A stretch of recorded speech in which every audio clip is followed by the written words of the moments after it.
Hello, I'm Dr. Marco Tavanti. I'm the chair of the International Public Service, and welcome to this session on international public service forums. We will have 3 sessions, one for each quarter. This one in the winter is dedicated primarily to careers in relation to the curriculum, in relation to your own studies. And so we look at the career of international public service from a local and really curriculum standpoint.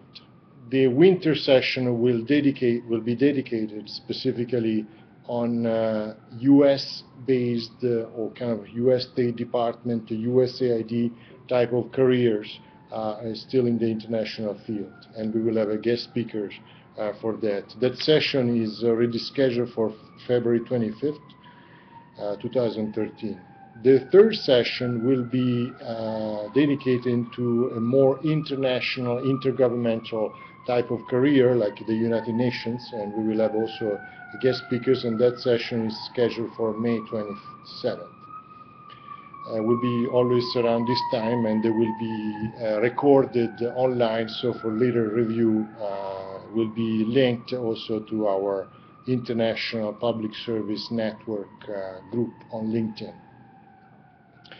So, welcome. Let me say something about the degree in itself. I was actually one of the members in the committee that started this degree a few years ago when we decided to change from the pre-existing degree that was a joint degree with international studies. So we had some components which were offered by the previous nucleus faculty here in the School of Public Service, integrated with other kind of theoretical component from international studies. That stage has lasted from 1997 to 2002. I came in at DePaul University in 2002, and at that time they asked me to develop a degree that was focused on international development and international career. So we worked with other colleagues, and we developed what you see today, the Master of Science in International Public Service. The degree in itself has the perspective of preparing students for a long-term international intercultural career in 3 main areas. One is in management for projects, particularly on the development area. And that really is the core of the curriculum. That's the main type of preparations that the curriculum offers. The second one is in terms of policy and policy analysis in particular, so that you will be able to present yourself to other kind of jobs that pertains more, to kind of think tank or research-based type of analysis in the international field. Some of our alumni, they even participate in programs that have to do with women policy and empowerment in specific countries or at the international level, food-related type of issues, and so forth. The third area has to do with leadership, and leadership particularly in terms of international relations, with some components that resemble a possible foreign service career and the diplomatic services. The degree in itself it's a hybrid because puts together some basic components of international relations theory and other basic theories with practical skills, particularly management and policy analysis and research, with some specific focuses and course track that should be the main focus for individuals who are interested to invest in this type of career. We are actually in the process of making some adjustment in the degree to make it even more focused on those 3 areas. So you will be able to choose a course track on that. In general, as we speak about the fact that this degree is offered here in the Chicago area, Chicago, as you know, is a global city, so offers a multitude of opportunities for all of you to be engaged in your learning process beyond the classroom. Obviously, the degree itself and the program of the School of Public Service at DePaul University offers also other possibilities. As you know, for other degree programs, we also offer study abroad. We also offer internship, and we offer other opportunity to enhance your other skills, including presentation, including language acquisition, and so forth. In this case of the international public service, we actually require those things. We require internship, we require a study abroad participation, and we require language proficiency. Unlike other programs, even in the country, that somehow they recommend this, but they only focus on the classwork, we believe that by enhancing your ability to be exposed to more realities also in the field enhances also your possibility to be more competitive in your job. So that's what's behind. Other organizations that are here in Chicago, and I invite you to look at the list of NGOs which are shared in the International Public Service Network, to get in contact with the various NGOs that are here in Chicago that are specific international NGOs, or they have some projects at the international level that might be interesting for you to get in contact, both for your internship or some other international careers.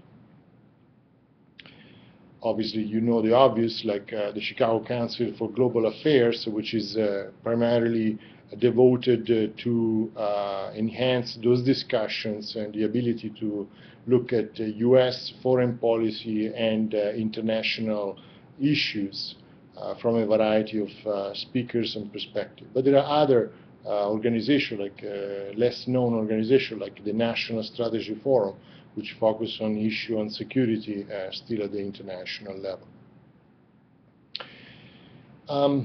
Before we get into other practical suggestions and insights that we will do with the people present here, I would like to go over a few tips and suggestions that I have for you in how to enhance your career engagement and successful investment for international public service. First of all, discover and develop your standpoint.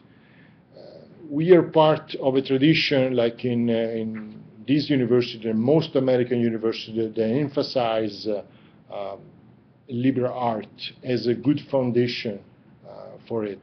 I'm from Europe, so we have a different perspective that is much more specialized in a career. Either way, I think both perspectives are important, because you need to learn the basics of your fundamentals of your, in this case, the terminology and the theories of international relations and the basic theories of development and so on and so forth. But you also need to understand the specific skills with that. Now, the earlier you develop your own standpoint, your own perspective, your own interest area, the better it is to enhance your study, but also your perspective in your future career. People will be interested in you not just because you have a degree in management, not just because you have done some kind of studies, but because you exemplify some specific area of interest.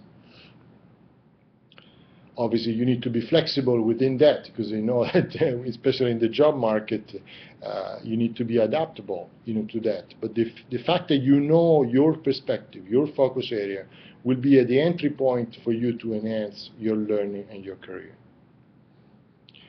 Second, learn practical international management skills. Most people that they read the application for our programs, they say, I'm here because I want to change the world. That's good. That's great. It's good to have this value foundation, but that's not enough. You need to have practical skills that allows you to translate that value, the generic value of changing the world, into concrete commitment and capacity.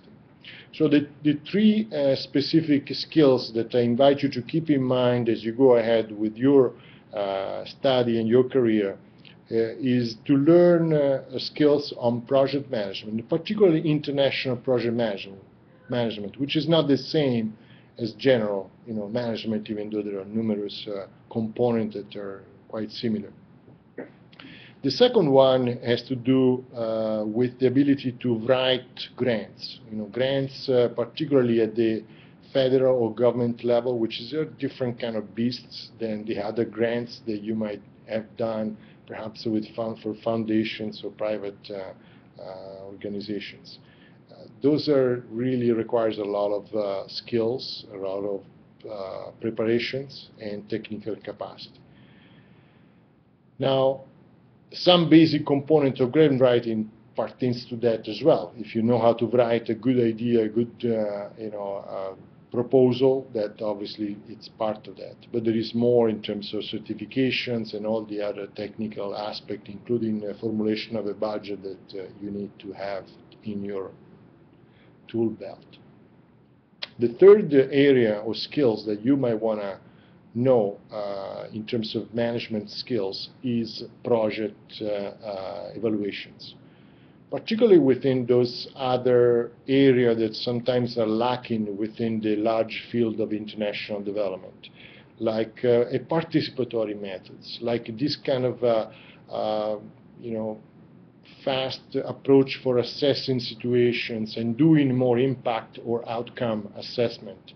Those are very highly required and requested in the international field. You have a numerous possibility in this school and in this program to enhance these skills, but keep an eye on it, particularly to the field that is so-called development research. That's the field that is less known, but more specific to your career in international public service. Tip number 3 for enhancing your career: be an international entrepreneur and a global thinker. Even to elaborate certain grants and projects, everybody is interested in good ideas. Sometimes we always focus on money, but money comes second. When you have a good idea and you're able to put it into practice, there is plenty of organizations and individuals who are willing to support that. What are your ideas? And in this sense, what is your ability to exemplify some kind of entrepreneurship? There are people who, form and fund their own organization, their own project, which sometimes there is a little problem with fragmentation, with too many things. But in general, think about what do you formulate? What do you have to present as your own idea, as your own project, in that specific area that you are interested in, and so forth. If you're talking about women empowerment, okay, everybody talks about microfinance. Well, what does that mean? How are you going to implement that? You talk about hunger. What's your plan to fight hunger? You're talking about human rights. What is your plan for implementing and promoting human rights? You see what I mean? Much more specific.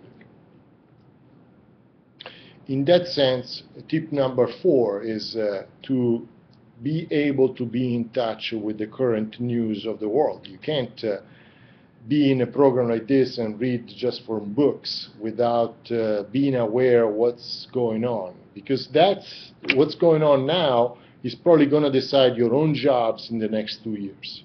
So by reading what is, look at the situation of insecurity and conflict, humanitarian crisis all over the world, usually those translate in a year later or so in major programs and projects that obviously generates jobs. So that's important.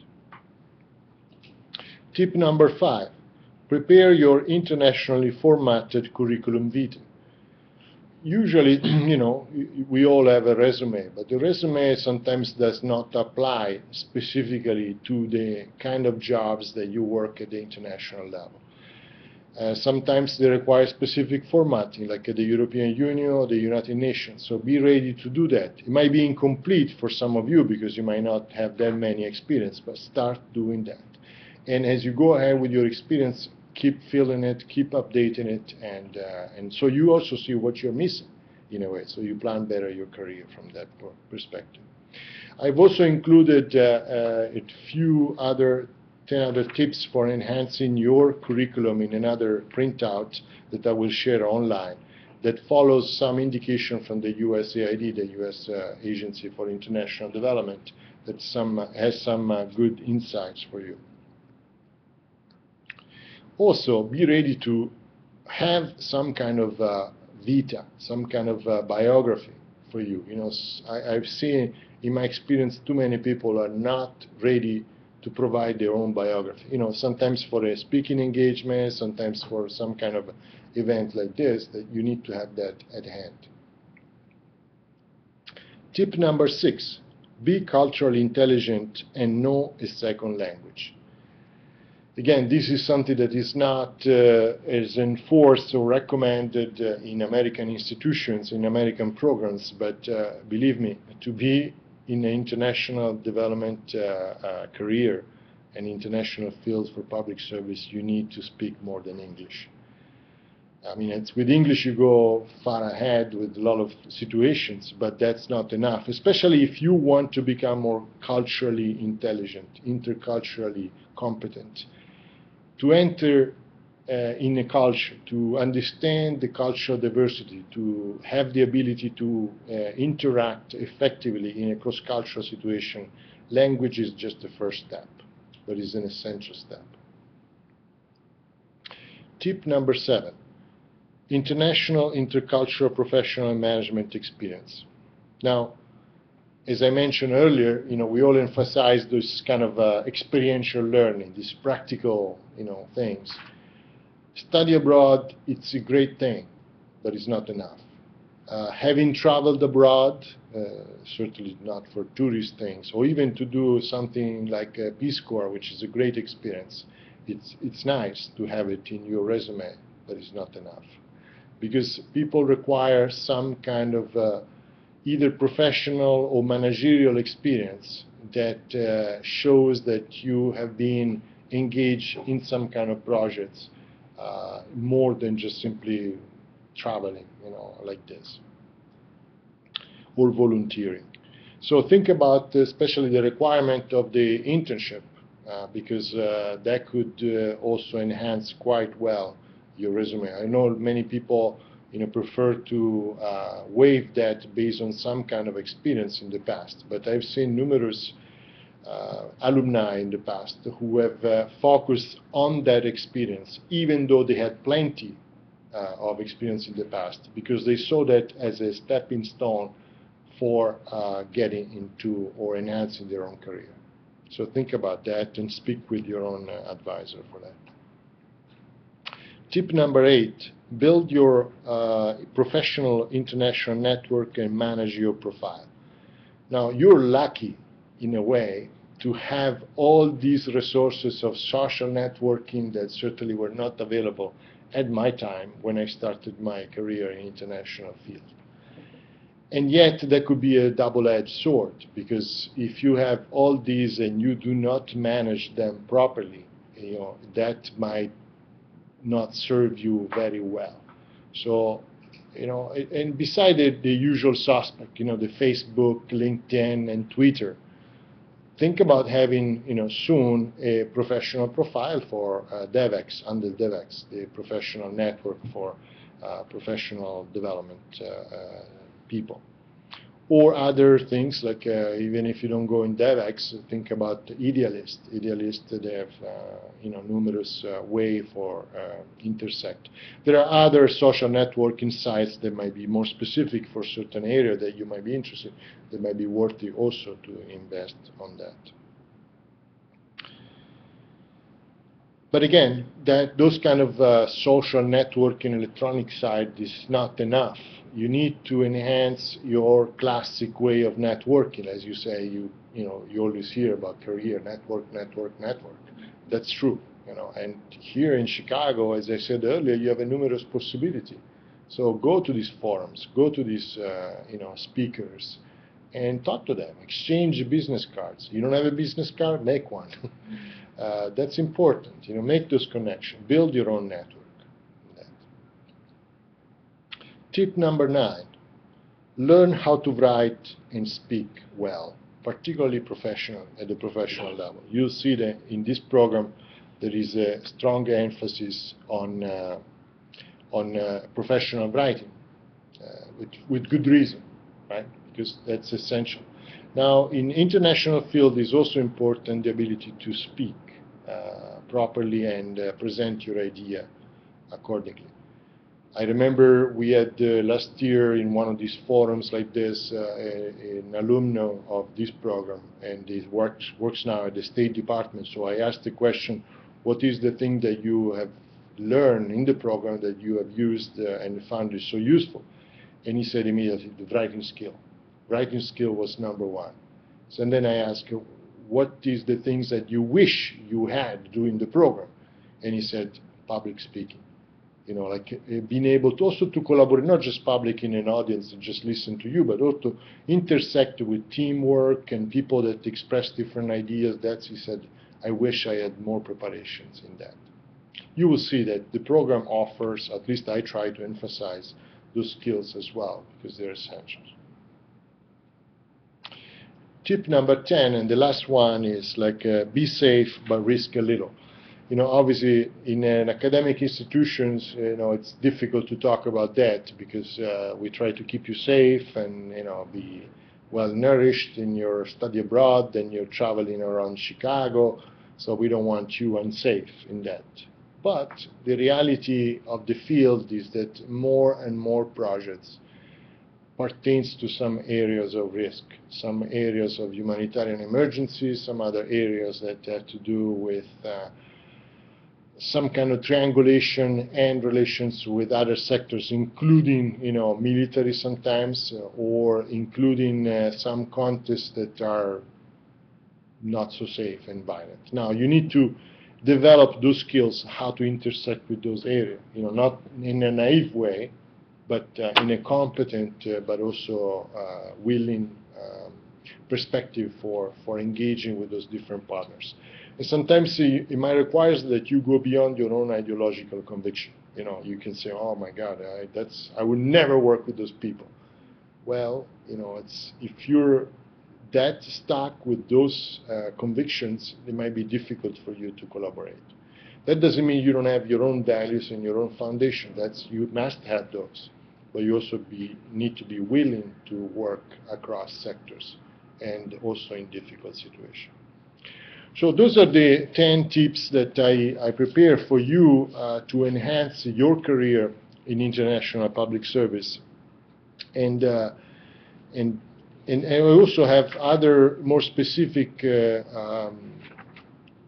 tips for your resume that I'll invite you to look into it into the document. These tips for the resume include, you know, how to address yourself in the name, to include a professional qualification summary on top of your resume, tailor your professional summary at the position in which you're applying, and so on and so forth. So I'm not going to go over this, but please have a look into that. Is there any questions? So I'm going to interrupt this forum to give more attention to the people here in the room, but feel free to contact me or to respond to this entry or insights with other comments so that we can articulate more conversation beyond this. Thank you very much and best of luck to you.